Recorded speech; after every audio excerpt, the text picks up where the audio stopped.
സുഹൃത്തുക്കളെ, എന്തായാലും മോദിജി ഗാന്ധിജിയെക്കുറിച്ച് സങ്കടപ്പെട്ടുകൊണ്ടിരിക്കുന്ന ഒരവസ്ഥ. ഗാന്ധിജിയെ യഥാർത്ഥത്തിൽ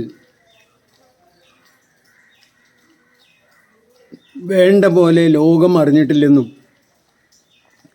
അതറിയിച്ചത് അറ്റൻബറോയുടെ ഗാന്ധിജി എന്ന സിനിമ 1984 വന്നതിന് ശേഷമാണെന്നുള്ള സങ്കടം അദ്ദേഹം പുറത്തേക്ക് പറഞ്ഞു.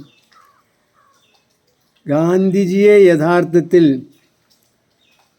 ഒരു വലിയ പരിധിവരെ ഇന്ത്യയിലും ലോകരാഷ്ട്രങ്ങളിലും ഗാന്ധിജി അറിയപ്പെടുന്ന ഒരാൾ തന്നെയായിരുന്നു. പക്ഷേ അതൊന്നും പോരാ എന്ന തോന്നൽ ഉണ്ടായത് വളരെ നല്ലത് തന്നെയാണ്. അതിനൊന്നും അല്ല അദ്ദേഹം ഡിസർവ് ചെയ്യണതെന്നും അദ്ദേഹത്തിൻ്റെ വ്യക്തിത്വത്തിന്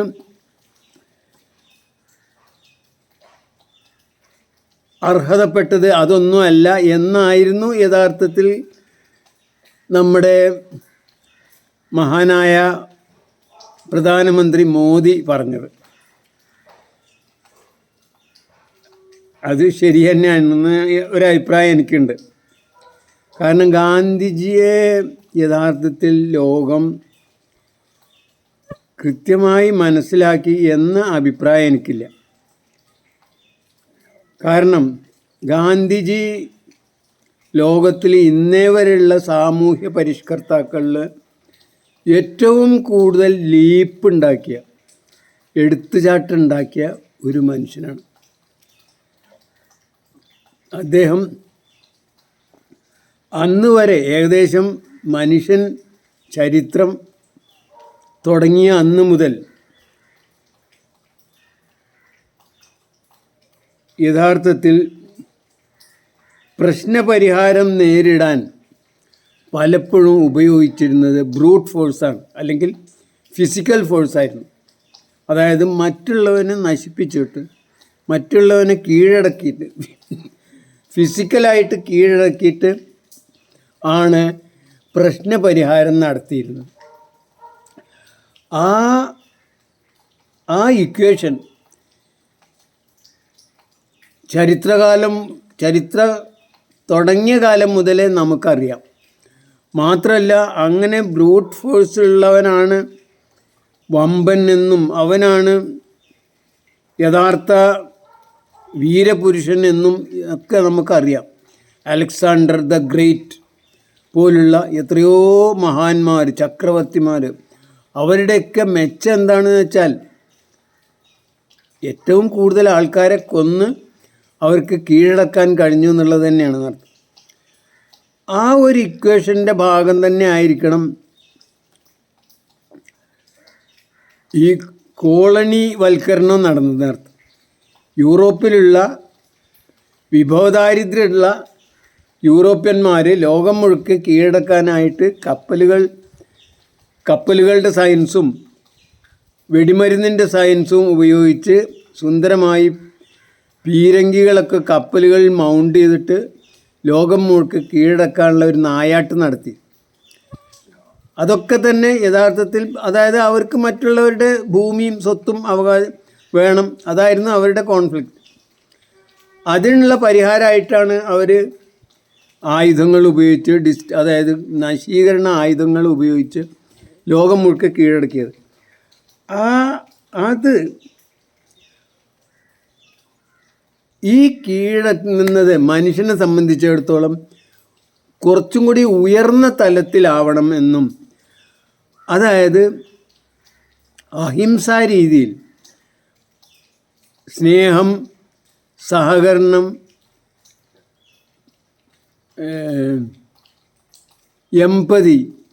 എമ്പതി എന്നതിന് മലയാളം പറയുകയാണെങ്കിൽ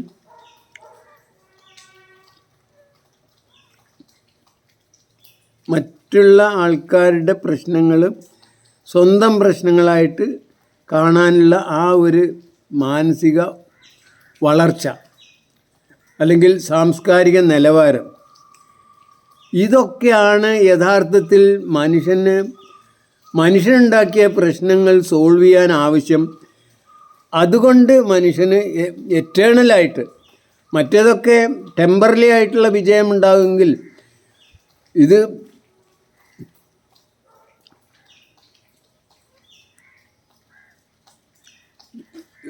പൂർണ്ണമായ വിജയം നേടാൻ ഏറ്റവും നല്ലത് അഹിംസയാണെന്നുള്ള അഹിംസാ സിദ്ധാന്തം കൊണ്ടുവന്നു എന്നതാണ് ഗാന്ധിജിയുടെ പ്രസക്തി. ഇത് കൊണ്ടുവന്നത് എങ്ങനെയാണ് എന്നുള്ളതും കൂടി നമ്മൾ പരിശോധിച്ചാൽ നമ്മളെല്ലാവരും അംഗീകരിക്കും. Gandhiji ahead of the time, അല്ലെങ്കിൽ ആ കാലത്തിനും ശേഷം ജീവിക്കേണ്ട ആളായിരുന്നു. അതായത് യഥാർത്ഥത്തിൽ അദ്ദേഹം ഉപയോഗിച്ചത് സാമാന്യ ആപേക്ഷികതയാണ്. അതായത് സാമാന്യ ആപേക്ഷികതാ സിദ്ധാന്തത്തിനനുസരിച്ച് അദ്ദേഹം ലോകത്തെ കണ്ടു, സമൂഹത്തെ കണ്ടു. അങ്ങനെ സമൂഹത്തെ കാണുമ്പോൾ തന്നെ യഥാർത്ഥത്തിൽ ഉണ്ടാകുന്ന ഏറ്റവും നല്ല ഉദാഹരണം സാമാന്യ ആപേക്ഷികതയിൽ പൂർണ്ണമായി സത്യമില്ല, ശരിയുമില്ല, തെറ്റുമില്ല. ഏതാണ് കൂടുതൽ ശരിയെന്നുള്ളത് നോക്കുക എന്ന് മാത്രമേ ഉള്ളൂ. മാത്രമല്ല, നമ്മളെ മുമ്പുണ്ടായിരുന്ന ആൾക്കാരിൽ ഉള്ള, നമ്മൾ എതിരാളിയാണെങ്കിൽ അതിൽ അയാളുടെ പോലും നല്ല വശങ്ങൾ വല്ലതുണ്ടെങ്കിൽ അത് നമ്മൾക്ക് എടുക്കും, ചീത്ത വശങ്ങളുണ്ടെങ്കിൽ അതിനെ പുറന്തള്ളും, അതിനെ അവഗണിക്കും എന്നതാണ് യഥാർത്ഥത്തിൽ സാമൂഹ്യ ആപേക്ഷികത എന്നതുകൊണ്ട്, സാമാന്യ ആപേക്ഷികത എന്നുകൊണ്ട് വിശേഷിപ്പിക്കുന്ന അർത്ഥം. അതിൻ്റെ ഏറ്റവും നല്ല ഒരു തെളിവാണ് ഗാന്ധിജി ഭഗവത്ഗീതയെ കണ്ടത്. ഭഗവത്ഗീത നമുക്കെല്ലാവർക്കും അറിയാം.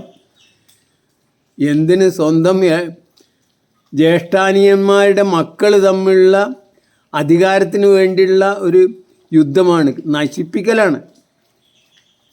ആ യുദ്ധത്തിന് വേണ്ടി ഉണ്ടാക്കിയ ഒരു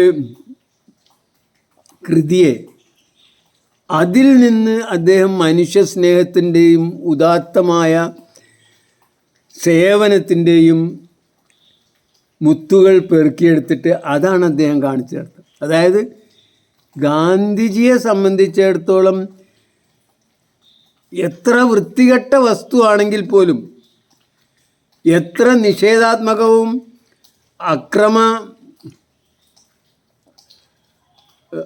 പ്രോത്സാഹിപ്പിക്കുന്നതുമായതാണെങ്കിൽ പോലും അതിൽ നിന്ന് പോലുള്ള നന്മകൾ എടുക്കാൻ, ചകഞ്ഞെടുക്കാനും അതുപയോഗിച്ചിട്ട് ആ സമൂഹത്തെ മാറ്റിമറിക്കാനും ആ സമൂഹത്തിനെ മുഴുവൻ പിന്നാലെ നിർത്താനും ഗാന്ധിജിക്ക് കഴിഞ്ഞു എന്നുള്ളതാണ് യഥാർത്ഥ സത്യം.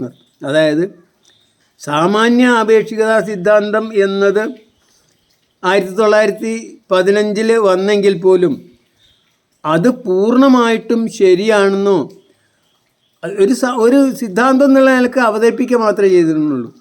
പിന്നെ ഗൗരവത്തോടു കൂടി ശാസ്ത്രജ്ഞന്മാർ തന്നെ അതിനെ കാണാൻ തുടങ്ങിയത് ആറ്റം ബോംബ് വന്നതിന് ശേഷമാണ്. ആറ്റം ബോംബ് ഹിറോഷിമയിൽ പൊട്ടിയതോടുകൂടി എന്തോ ഇതിൽ ഉണ്ട് എന്നുള്ള തോന്നലുണ്ടായിരുന്നു. പക്ഷേ ഗാന്ധിജിയെ സംബന്ധിച്ചിടത്തോളം അങ്ങനെയുള്ള യാതൊരു വിവരവും ഇല്ലാതെയാണ് അദ്ദേഹം ഈ സാമാന്യ ആപേക്ഷികത സാമൂഹ്യ വിശകലനത്തിനും അദ്ദേഹം ഉപയോഗിച്ചത് നിർത്തും.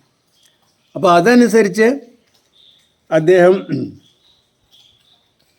അതായിരിക്കും ഗാന്ധിജിയുടെ ഏറ്റവും വലിയ കോൺട്രിബ്യൂഷൻ.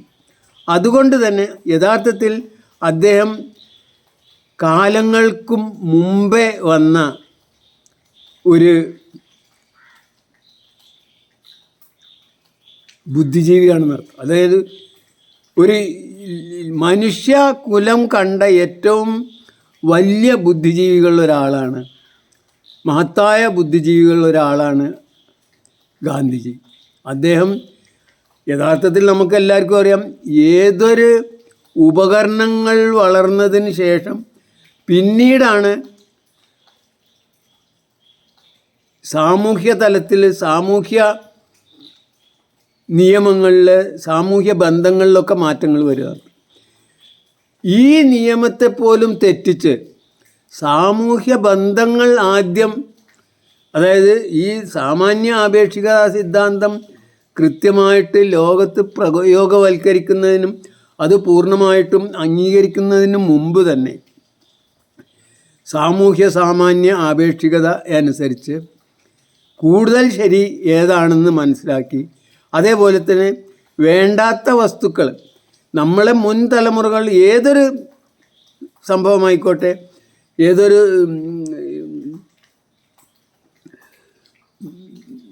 ഗ്രന്ഥമായിക്കോട്ടെ, എന്തായിക്കോട്ടെ, ബോധമായിക്കോട്ടെ, ആശയമായിക്കോട്ടെ, എന്താണെങ്കിലും അതിലുള്ള നല്ലത് മാത്രം എടുക്കുക, ചീത്ത വസ്തുവിനെ ഒഴിവാക്കുക, ചീത്ത വസ്തുവിനെ അവഗണിക്കുക. അത് വല്ല അപകടം ചെയ്യുന്നതാണെങ്കിൽ മാത്രം അതിനെ എതിർക്കുക. ഗാന്ധിജി ചെയ്തത് അതാണ്. ഗാന്ധിജി മനുഷ്യസ്നേഹത്തിൻ്റെയും സാഹോദര്യത്തിൻ്റെയും അർപ്പണബോധത്തിൻ്റെയും ഒക്കെ മുത്തുകൾ അദ്ദേഹം ഭഗവത്ഗീതയിൽ കണ്ടു. നേരെ മറിച്ച് സ്വന്തം ചോരയെ തന്നെ കൊല്ലാനുള്ള അതൊന്നും കണ്ടില്ല, അതൊക്കെ അവഗണിച്ചു. നമുക്ക് ആവശ്യമുള്ള എന്താണോ അത് മാത്രം എടുത്തു എന്ന്.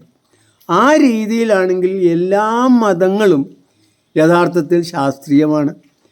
എല്ലാ മതങ്ങളും അത് ഉണ്ടായ ശാസ്ത്രത്തിൽ അധിഷ്ഠിതമാണ്. ശാസ്ത്രീയമല്ലാതെ ആർക്കും ജീവിക്കാൻ കഴിയില്ല. ശാസ്ത്രം എന്നതും ശാസ്ത്രീയ ബോധം എന്നതും 100% ജീവനുള്ളതാണ്. അത് മാറിക്കൊണ്ടേയിരിക്കും. അപ്പോൾ ഓരോ കാലഘട്ടത്തിലുണ്ടായ മതങ്ങളൊക്കെ തന്നെ ആ കാലഘട്ടത്തിൽ മനുഷ്യന് ആ ലക്ഷ്യങ്ങൾ നിറവേറാനായിട്ടുണ്ടായതാണ്. അപ്പോൾ അതുകൊണ്ട് തന്നെ ഈ മതങ്ങളൊക്കെ ശാസ്ത്രീയമാണെന്നും അത് കാലത്തിനനുസരിച്ച് മാറുന്നില്ല എന്ന അശാസ്ത്രീയത മാത്രമേ അതിനുള്ളൂ എന്നും യഥാർത്ഥത്തിൽ മനസ്സിലാക്കുന്നത് സാമാന്യ ആപേക്ഷികത കൊണ്ടാണ്. ഈ സാമാന്യ ആപേക്ഷികത എന്നത് ലോകത്ത് എസ്റ്റാബ്ലിഷ് ചെയ്യുന്നതിന് മുമ്പ് തന്നെ ഗാന്ധിജിയുടെ എല്ലാ പ്രവർത്തനങ്ങളും അതിനനുസരിച്ചായിരുന്നു എന്നുള്ളതാണ് ഗാന്ധിജി കാലത്തിന് മുമ്പേ നടന്ന ആളാണെന്ന് പറയാൻ കാരണം. ഒരുപക്ഷെ അത് തന്നെ ആയിരിക്കണം ഐൻസ്റ്റീനും പറഞ്ഞത്. ഇങ്ങനെ രക്തവും മജ്ജയും മാംസവുമായിട്ടൊരു മനുഷ്യൻ ഈ ഭൂമിയിലുണ്ടായിരുന്നു എന്നത് ഇനി വരുന്ന തലമുറകൾക്ക് ചിന്തിക്കാൻ തന്നെ പ്രയാസമാവുന്നായിരുന്നു. പക്ഷേ എൻ്റെ അഭിപ്രായത്തിൽ അങ്ങനെയല്ല. ഗാന്ധിജിയുടെ പ്രസക്തി ഏറിക്കൊണ്ടേയിരിക്കുകയാണ്. ഗാന്ധിജിയുടെ പ്രസക്തി എപ്പോഴാണ് ഏറ്റവും കൂടുതൽ ഏറുകയെന്ന് വെച്ചാൽ യഥാർത്ഥത്തിൽ ഈ നമ്മളെ ഈ ഡിസ്ട്രക്റ്റീവ്, അതായത് മറ്റുള്ളവരെ മാരകമായി പ്രഹരമേൽപ്പിക്കാൻ ഉള്ള കഴിവുണ്ടല്ലോ, ഈ കഴിവുണ്ടാക്കുന്ന ആയുധങ്ങൾ വികസിക്കുക എന്നുള്ളത് നമ്മുടെ സമൂഹത്തിൻ്റെ മനുഷ്യ സമൂഹത്തിൻ്റെ പരിണാമത്തിൻ്റെ ഒരു സിങ്ക്രണൈസ്ഡ് ആയിട്ടുള്ള ഒരു വികാസമായിരുന്നു. ആ വികാസത്തിൽ ഒരു പ്രത്യേക അവസ്ഥയിലെത്തിയപ്പോൾ, അതായത് ഈ ആറ്റം ബോംബ് വന്നതോടുകൂടിയാണ് ഇങ്ങനെ നമ്മൾ എതിരാളിയെ കൊല്ലാനുള്ളത് ഉണ്ടാക്കിയാൽ രക്ഷയൊന്നുമില്ല. അങ്ങനെ ഈ ആറ്റം ബോംബ് എന്ന് പറഞ്ഞ സാധനം ഉള്ള ഒരു എതിരാളിയാണെങ്കിൽ 2 പേരിലും തമ്മിലുള്ളൊരു യുദ്ധം കൊണ്ട് ലോകം തന്നെ ഇല്ലാതാവും, അതിൽ വിജയിക്കാൻ ആരും ഉണ്ടാവില്ല എന്ന ബോധം യഥാർത്ഥത്തിൽ ശാസ്ത്രജ്ഞന്മാരുടെ ഇടയിലാണ് ആദ്യം ഉണ്ടായത്. അവരാണ് ആദ്യം പറഞ്ഞത് 2 ന്യൂക്ലിയർ ശക്തികൾ തമ്മിലുള്ള യുദ്ധത്തിൽ ജയിക്കാൻ ആരും ഉണ്ടാവില്ല എന്ന പുതിയ യുദ്ധത്തിൻ്റെ സമവാക്യം. ഈ സമവാക്യത്തിൽ ആണ് യഥാർത്ഥത്തിൽ അഹിംസയുടെ പ്രേരക വിത്ത്. അഹിംസയുടെ വിത്ത് അവിടെയാണ് കിടക്കണതെന്നർത്ഥം. പക്ഷേ 1945 കൂടിയാണ് ആദ്യമായിട്ട് അമേരിക്കക്ക് ആറ്റം ബോംബ് ഉണ്ടായത്. 50 കൂടി റഷ്യക്കുമായി. ഇപ്പോൾ ഏകദേശം 10ഓളം രാജ്യങ്ങൾക്ക് അറിഞ്ഞുകൊണ്ട് ആറ്റം ബോംബുണ്ട്. ആ രാജ്യങ്ങൾ തമ്മിൽ യുദ്ധം ചെയ്യാൻ കുറച്ച് പ്രയാസം ഉണ്ടാവും. പക്ഷേ ഇതിൽ ഈ ന്യൂക്ലിയർ സയൻസ് എന്നത് അല്ലെങ്കിൽ ആറ്റം ബോംബ് ഉണ്ടാക്കുക എന്ന പരിപാടി യഥാർത്ഥത്തിൽ പൂർണ്ണമായും സയൻസുമായിട്ട് ബന്ധപ്പെട്ടതാണ്. അതാർക്കും പൂർണ്ണമായിട്ടും തടയാൻ കഴിയില്ല, ഇല്ലാതാക്കാനും കഴിയില്ല. നമ്മൾ ഇപ്പോഴുള്ള ഈ നോൺ പോളിഫിക്കേഷൻ രീതിയൊക്കെ വെച്ചിട്ട് പരമാവധി തടയാൻ ശ്രമിക്കുന്നുണ്ടെങ്കിൽ പോലും അത് 100% തടയാൻ കഴിയില്ല. കാരണം അതൊരു ശാസ്ത്രമാണ്. ശാസ്ത്രീയമായി എത്ര കണ്ട് നമ്മുടെ സമൂഹവും നമ്മളെ കുട്ടികളും ഉയർന്നു വരുന്നോ അതിനനുസരിച്ച് ആറ്റം ബോംബ് നമുക്ക് ഉണ്ടാക്കാൻ കഴിയും. ഏതൊരു രാജ്യത്തിനും കഴിയും. അങ്ങനെ ഏകദേശം എല്ലാ രാജ്യങ്ങളും ആറ്റം ബോംബ് ഉണ്ടാക്കി കയ്യിൽ സൂക്ഷിക്കുന്ന ഒരവസ്ഥ വന്നാൽ നിങ്ങളൊന്ന് ആലോചിച്ച് നോക്കിയേ. അപ്പോഴാണ് യഥാർത്ഥത്തിൽ ഗാന്ധിജിയുടെ പ്രസക്തി. അഹിംസ എന്നത് മാത്രമേ നിവൃത്തിയുള്ളൂ.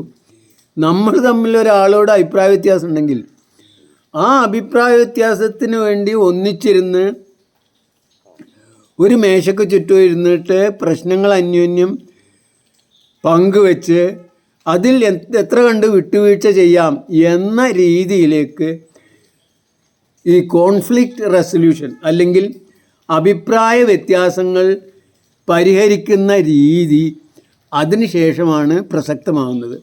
നേരെ മറിച്ച് ഗാന്ധിജി അതിനു മുമ്പ് അപ്പോഴാണ് അഹിംസ എന്ന ഗാന്ധിജിയുടെ തത്വത്തിന് പ്രസക്തിയേറുന്നത്. അപ്പോൾ എന്തായാലും ഇപ്പോൾ 10ഓളം രാജ്യങ്ങളായി.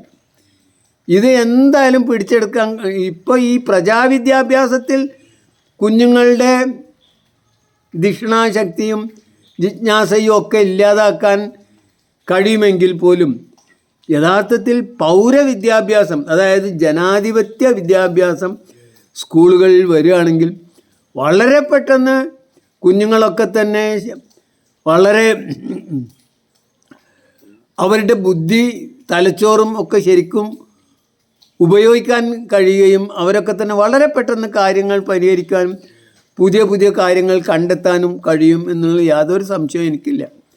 പക്ഷേ ഇപ്പോൾ ഈ പ്രജാവിദ്യാഭ്യാസമാണ് ഈ കോളനി രാജ്യങ്ങളിലൊക്കെ തന്നെ നടപ്പിലുള്ളത്. അത് മാറി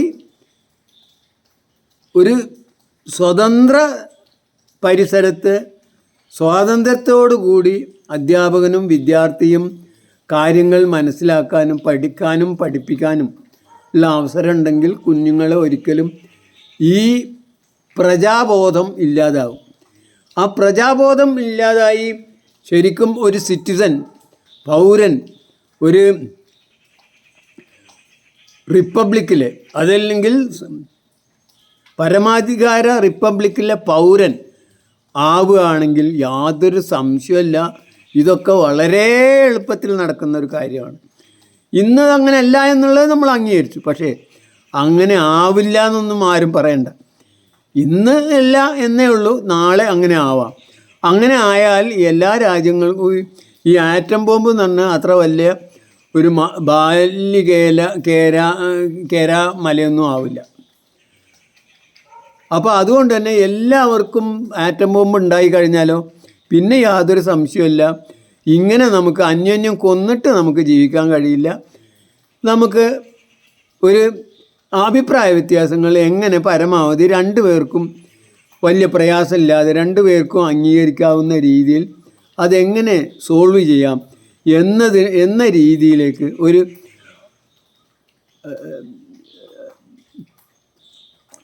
ചർച്ച ചെയ്തിട്ട് അന്യോന്യം അങ്ങോട്ടും ഇങ്ങോട്ടും പരമാവധി വിട്ടുവീഴ്ച ചെയ്തിട്ട് എങ്ങനെ നീങ്ങാം എന്ന് നമ്മൾ പഠിക്കാൻ തുടങ്ങും. ആ കാലത്താണ് ഗാന്ധിജി പ്രസക്തമാകുന്നത്. അതായത് ഗാന്ധിജി എന്നത് നമ്മളീ പറഞ്ഞ അത്ര ചെറിയ സാധനമൊന്നുമല്ല. നമ്മൾ പാവം പ്രധാനമന്ത്രി വിചാരിച്ചത് ഗാന്ധിജി എന്ന് പറഞ്ഞത് നമ്മളാരെങ്കിലും ഉണ്ടാക്കണം, ഏതെങ്കിലും ഒരു സിനിമക്കാരൻ വിചാരിച്ചാലേ ഗാന്ധിജി ഉണ്ടാവുള്ളൂ എന്നാണ്. അതൊന്നുമല്ല. ഗാന്ധിജി എന്നത് ലോകത്ത് ഇന്നേ വരെ ഉണ്ടായ മനുഷ്യകുലത്തിലെ ഏറ്റവും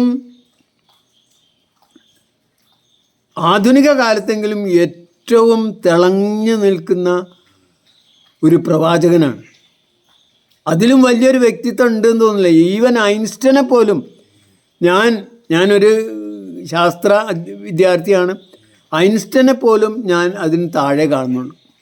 ഗാന്ധിജി നോക്കുക നിങ്ങൾ, ഈ നോൺ ഡിസ്ട്രക്റ്റീവ് വെപ്പൺ എന്ന അഹിംസ കൊണ്ട്, അഹിംസ എന്ന തിയറി അദ്ദേഹം അവതരിപ്പിച്ചു. മാത്രമല്ല അദ്ദേഹം തന്നെ അന്ന് ഒരിക്കലും നമുക്ക് ആലോചിക്കാൻ കഴിയാത്ത പ്രശ്നപരിഹാരത്തിന് ആ സാധനം ഉപയോഗിച്ച് അത് തെളിയിച്ചു കൊടുത്തു.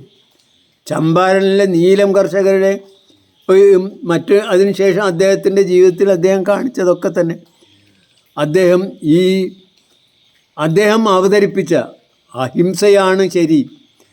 അഹിംസ കൊണ്ടാണ് ഏറ്റവും വലിയ നശീകരണ ആയുധത്തേക്കാൾ കൂടുതൽ ശക്തിയും വിപരീത ഫലവും.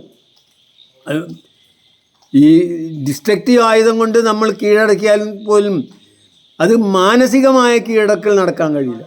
നേരെ മറിച്ച് ഈ അഹിംസയിലൂടെ ആണെങ്കിൽ സ്നേഹത്തിൻ്റെയും സഹകരണത്തിൻ്റെയും കരുതലിൻ്റെയും മനുഷ്യൻ്റെ ഏറ്റവും ഉദാത്തമായ കഴിവുകൾ അല്ലെങ്കിൽ ആ സ്വഭാവങ്ങൾ പോലും കൂടുതൽ പ്രശോഭിപ്പിക്കാനും കൂടുതൽ വളർത്താനും ഒക്കെ പറ്റുന്നതാണ് യഥാർത്ഥത്തിൽ അഹിംസാ സിദ്ധാന്തം എന്നത്. ഈ അഹിംസാ സിദ്ധാന്തം വെറുതെ അവതരിപ്പിച്ചായിരുന്നെങ്കിൽ മാത്രം ലോകത്തിലെ മനുഷ്യകുലത്തിൻ്റെ ചരിത്രത്തിലെ ഏറ്റവും ഉന്നത വ്യക്തിത്വങ്ങൾ ഒരാളായി മാറുന്നുള്ളതിന് യാതൊരു സംശയവുമില്ല. പ്രത്യേകിച്ച് ഈ ആധുനിക കാലത്ത് എന്നെ സംബന്ധിച്ചിടത്തോളം. പണ്ട് ഇതേപോലെ ഉണ്ടായിരുന്നു. ഉദാഹരണമായിട്ട് പൂജ്യം കണ്ടെത്തിയ ആൾ, പൂജ്യം കണ്ടെത്തിയ ആളുടെ പൂജ്യം ഇല്ലായിരുന്നെങ്കിൽ, അതായത് ഇല്ലാത്ത ഒന്നിനൊരു പ്രത്യേക സങ്കല്പം കൊടുത്തിട്ട് അതിന് ഉപയോഗിക്കുന്ന ഒരു രീതി ഉണ്ടായതുകൊണ്ടാണ് നമ്മളെ ഈ ദശാംശ സമ്പ്രദായവും ഒക്കെ ഉണ്ടായത്. അപ്പോൾ പൂജ്യം കണ്ടെത്തിയ അത് അന്ന് ചരിത്രം ഇല്ലാത്തതുകൊണ്ടും അത് റെക്കോർഡ് ചെയ്യാത്തതുകൊണ്ടും അതറിയില്ല എന്നുള്ളൂ. അടുത്ത ലോകത്തിലെ ഏറ്റവും മനുഷ്യന് ഉപകാരപ്രദമായ ഒരു സാമൂഹ്യശാസ്ത്ര രീതി കണ്ടെത്തിയ ഒരു സാമൂഹ്യ ശാസ്ത്രജ്ഞനും ലോകത്തിൻ്റെ മഹത് വ്യക്തിത്വങ്ങളിൽ ഒരാളുമായ ഒരു അവധൂതനാണ്, ഒരു പ്രവാചകനാണ് യഥാർത്ഥത്തിൽ ഗാന്ധിജി എന്നത് മോദിയോ അല്ലെങ്കിൽ ഒരു സിനിമയോ കൊണ്ട് അറിയപ്പെടേണ്ട ആളല്ല. അത് ഓരോ മനുഷ്യനും യഥാർത്ഥത്തിൽ തിരിച്ചറിയുന്ന ഒന്നാണ്. ഒരുപക്ഷെ ഗാന്ധിജി എന്നുള്ള പേര് മറന്നേക്കാം, പക്ഷേ ഈ അഹിംസയുടെ പ്രസക്തി, അഹിംസയുടെ ശക്തി അത് ഒരിക്കലും ലോകത്തുനിന്ന് നഷ്ടപ്പെടുത്താൻ കഴിയില്ല. അത് മാത്രമേ ഇനിയുള്ള കാലഘട്ടങ്ങളിൽ ഈ ശാസ്ത്ര സാങ്കേതിക രംഗത്തുണ്ടാവുന്ന മുന്നേറ്റങ്ങൾ, ഈ ഉപകരണങ്ങളുടെ കഴിവുകൾ കൂടുതൽ വർദ്ധിച്ചു വരുന്ന ഈ ശാസ്ത്ര സാങ്കേതിക മുന്നേറ്റങ്ങൾ ഉണ്ടാവുകയാണെങ്കിൽ അത് ഈ അഹിംസാ സിദ്ധാന്തമല്ലാത്ത മറ്റൊരു കോൺഫ്ലിക്റ്റ് റെസൊല്യൂഷൻ മെത്തേഡ് ഉണ്ടാവാൻ സാധ്യമല്ല എന്ന് ഞാൻ ഉറച്ചു വിശ്വസിക്കുന്നു. അതുകൊണ്ട് തന്നെ ഗാന്ധിജിയെ ആരും സിനിമയിലൂടെയോ അല്ലെങ്കിൽ പിന്നെ പ്രചാരണത്തിലൂടെയോ കൊണ്ടുവരേണ്ടതല്ല. അത് മനുഷ്യകുലത്തിൻ്റെ സംസ്കാരത്തിൻ്റെ വികാസത്തിൽ, ശാസ്ത്ര സാങ്കേതിക വികാസത്തിൽ ഏറ്റവും തിളക്കമുള്ള ഒരു വ്യക്തിത്വമായിട്ട് വരുന്ന ലോകം, ഇനി വരുന്ന തലമുറ ഗാന്ധിജിയെ കാണും എന്നാണ് എനിക്ക് പറയേണ്ടത്. ഈ മണ്ടന്മാരും പൊട്ടന്മാരും ആയിട്ടുള്ള ആൾക്കാർക്ക് ഈ അഹിംസയുടെ കാലികമായ പ്രസക്തി മനസ്സിലാക്കാൻ പോലും കഴിയാത്ത പൊട്ടന്മാരുടെ അവർ ഈ ഗാന്ധിജിയെ വളർത്തിക്കൊണ്ടിട്ടുണ്ട്, ഗാന്ധിയെ പിന്നെ ഉയർത്തേണ്ട ഒരാവശ്യമില്ല എന്നാണ് എനിക്ക് പറയാനുള്ളത്. മോദി നമ്മളെ പ്രധാനമന്ത്രി മോദി യഥാർത്ഥത്തിൽ അതിലേത് ഭാഗത്ത് പെടുന്നോ എനിക്കറിയില്ല. ഗാന്ധിജിയുടെ പ്രസക്തി മനസ്സിലാക്കിയ ആളാണോ അതോ അത് മനസ്സിലാക്കാത്ത ഒരു പൊട്ടനാണോ എന്നുള്ളത് എനിക്കറിയില്ല. ഗാന്ധിജിയെ ആരും ഗാന്ധിജിയെ വളർത്താനോ അല്ലെങ്കിൽ പേര് വർദ്ധിപ്പിക്കാനോ പോകണ്ട. അതിന് ഗാന്ധിജി തന്നെ ചെയ്തിട്ടുണ്ട്. ഗാന്ധിജി മുന്നോട്ട് വെച്ച ആശയം, അത് പ്രയോഗിച്ച് കാണിച്ചു കൊടുത്ത ആശയം തന്നെ മതി. ഈ ലോകം അവസാനത്തെ മനുഷ്യൻ ഈ ലോകത്ത് ഈ ഭൂമിയിൽ ജീവിച്ചിരിക്കുന്നിടത്തോളം കാലം ഗാന്ധിജി ഉണ്ടാവും. അത് ഓരോ ദിവസവും, പ്രത്യേകിച്ച് ഈ ഡിസ്ട്രക്റ്റീവ് വെപ്പൺസ് കൂടി വരുന്നതിന് അനുസരിച്ചും അതുവഴി മനുഷ്യൻ യുദ്ധമില്ലാത്ത ഒരു ലോകത്തേക്ക് നടന്നെടുക്കുന്ന ഒരു കാലത്ത് ഗാന്ധിജി എന്നത് മനുഷ്യകുലത്തിലെ ഏറ്റവും പ്രസക്തനായ, ഏറ്റവും വലിയ ദൈവസങ്കല്പങ്ങളെപ്പോലും മറികടക്കുന്ന ഒരു വ്യക്തിത്വമാണ് എന്ന് നാം മനസ്സിലാക്കിയാൽ നല്ലത് എന്ന് എനിക്ക് പറയാനുള്ളൂ. എന്തായാലും മോദിജി ഗാന്ധിജിയെക്കുറിച്ചിട്ട് പിന്നെ ഗാന്ധിജിയെ പരിതപിച്ചതിൽ വളരെ സന്തോഷം. എന്തായാലും അദ്ദേഹത്തിനെങ്കിലും അങ്ങനെ ഒരു മോഹം ഉണ്ടായാലോ ഇപ്പോഴെങ്കിലും. പക്ഷേ അദ്ദേഹത്തിൻ്റെ പ്രവൃത്തികൾ കണ്ടാൽ അദ്ദേഹത്തിന് അഹിംസാ സിദ്ധാന്തത്തിനോട് യാതൊരു കൂറുമില്ല എന്നും അതിൻ്റെ ചെറിയൊരു ഭാഗം പോലും മനസ്സിലാക്കാൻ പോലും ഉള്ള ബുദ്ധി അദ്ദേഹത്തിന് ഉണ്ട് എന്നും ഇതുവരെ തെളിയിച്ചിട്ടില്ല. ഇത്രേ എനിക്ക് പറയാനുള്ളൂ. അതായത് കുറച്ചും കൂടി ബുദ്ധിയും വിവേകവും ഉള്ള ഒരാൾക്ക്, ശാസ്ത്രബോധവും ഉള്ള ഒരാൾക്ക് അഹിംസാ സിദ്ധാന്തത്തിൻ്റെ പ്രസക്തിയെക്കുറിച്ചിട്ട് ഈ കാലഘട്ടത്തിൽ മനസ്സിലാവുള്ളൂ. ഇനി കുറച്ചും കൂടി ഒരു 100 കൊല്ലം കൂടി കഴിഞ്ഞാൽ എല്ലാവർക്കും മനസ്സിലാവും. ഇത്രേ എനിക്ക് പറയാനുള്ളൂ. എന്തായാലും സുഹൃത്തുക്കളെ, ഇത് ഇന്ന് തന്നെ ഇടാനുള്ള കാരണം ഒരുപക്ഷെ നാളത്തെ റിസൾട്ട് വന്നാൽ മോദി പ്രധാനമന്ത്രി ആയിരിക്കില്ലെങ്കിലോ എന്ന് വിചാരിച്ചിട്ട്. അതായത് അവസാന ദിവസമാണല്ലോ ഇന്ന്. നാളെ 9 മണിയാവുന്നതോടുകൂടി പിന്നെ റിസൾട്ട് വരും. വന്നാലധികം ഇന്നത്തെ പേപ്പറുകളുടെയൊക്കെ എക്സിറ്റ് പോൾ അനുസരിച്ച് മോദി തന്നെയാണ് വരേണ്ടാവുക. പക്ഷേ ആര് വന്നാലും ഒരു പ്രയാസവും വിചാരിക്കേണ്ട. ലോകത്തിൻ്റെ വഴിക്ക് മുന്നോട്ട് തന്നെ നീങ്ങിക്കൊണ്ടിരിക്കും എന്നാണ് പൊതു ആപേക്ഷികതാ സിദ്ധാന്തം അല്ലെങ്കിൽ സാമാന്യ ആപേക്ഷികതാ സിദ്ധാന്തം പറയുന്നത്. കാലം മാറിക്കൊണ്ടിരിക്കും, കാലത്തിനനുസരിച്ച് ബാക്കിയുള്ള സമൂഹവും മാറിക്കൊണ്ടിരിക്കും. ഇത്രയേ എനിക്ക് പറയാനുള്ളൂ. അതിനെ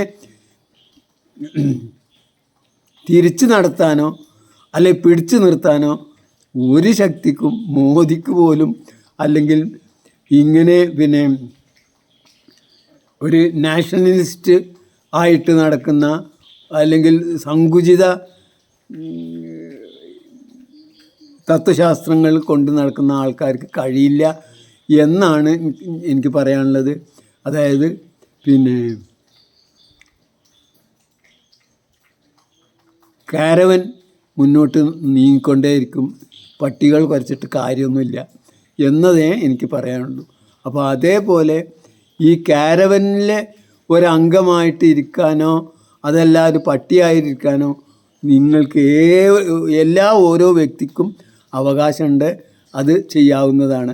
ഇത്രയും എനിക്ക് പറയാം. എന്തായാലും മഹാത്മാഗാന്ധിയെ യഥാർത്ഥത്തിൽ നമ്മൾ ശാസ്ത്രീയമായി ആരും വിശകലനം ചെയ്തതായിട്ട് ഞാൻ കേട്ടിട്ടില്ല.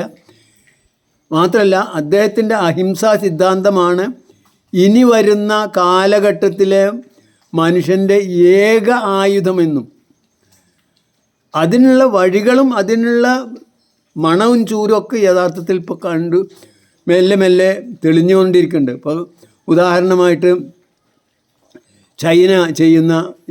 ചൈനേൻ്റെ ഒരു സ്വഭാവം, ആ സുന്നികളും ഷിയാക്കളും തമ്മിലുണ്ടായിരുന്ന ഒരിക്കലും തീരാത്ത വൈരം എങ്ങനെയാണ് തീർന്നത്? ഇതൊക്കെ തന്നെ സാമൂഹ്യ സാമാന്യ ആപേക്ഷികതാ സിദ്ധാന്തം അനുസരിച്ച് തന്നെയാണ്. അതായത് നമുക്കെല്ലാവർക്കും ഇവിടെ ജീവിക്കണം. അപ്പോൾ ഏറ്റവും എങ്ങനെ നമുക്ക് അന്യോന്യം വിട്ടുവീഴ്ച ചെയ്ത് ജീവിക്കാം എന്ന ചിന്തയിലേക്ക് മനുഷ്യൻ വന്നാൽ ഇവിടെ പെയ്യുന്ന പ്രകൃതി തന്നെ നമുക്ക് ആവശ്യമുള്ളതെല്ലാം തന്നിട്ടുണ്ട്. അതും കൂടിയും ഇതോടുകൂടി മനസ്സിലാകും കൂടിയും ചെയ്താൽ പിന്നെ പ്രശ്നമില്ല. ഇപ്പോൾ സ്വാർത്ഥത അങ്ങനെ നമ്മുടെ തലയിലുണ്ട്. കഴിയുന്നത്ര പരമാവധി മറ്റുള്ളവൻ്റെ കൂടി ആർജിക്കണം എന്നുള്ള തോന്നലുള്ളതുകൊണ്ടാണ്. ഇത്രേ എനിക്ക് പറയാനുള്ളൂ. എന്തായാലും ജയ് ഹിന്ദ്, ജയ് ജഗത്, ജയ് ജീവൻ. ഇന്ന് തന്നെ ഇത് പറയാനുണ്ടായ കാരണം നാളെ വൈകിപ്പോവോ എന്നുള്ളത് കൊണ്ടായിരുന്നു.